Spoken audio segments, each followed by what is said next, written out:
Okay, this is the upstairs water heater. There's a tankless water heater downstairs. This one's upstairs.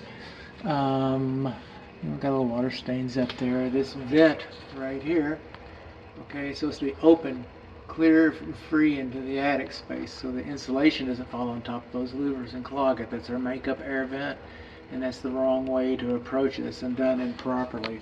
Our water supply lines coming to the water heater should have should be insulated, and we should have an expansion tank because we've got about 81 psi, so we got over 80 psi. Should have an expansion tank on this house. It's usually located on the water heater, and it's not usually located on a tankless water heater, so we didn't bring it up at that point.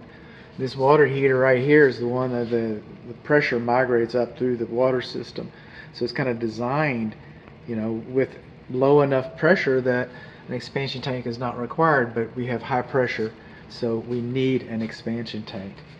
Okay, it was manufactured in 2013. Okay, so it's 20 years old. 10 years old.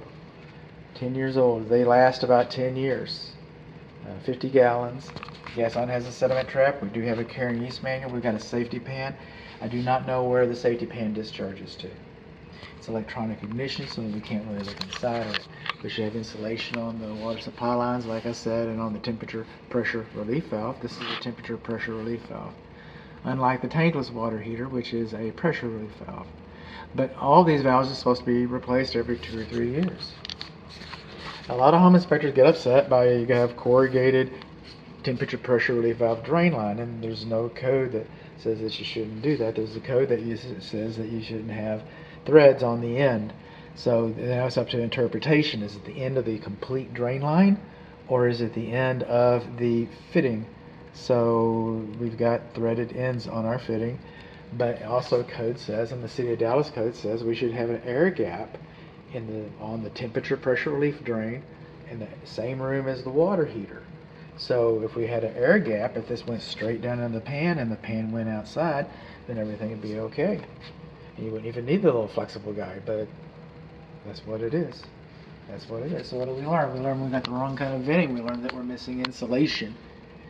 We learned that we don't have a vent for our drain line. We learned that our drain line might have threaded ends on it.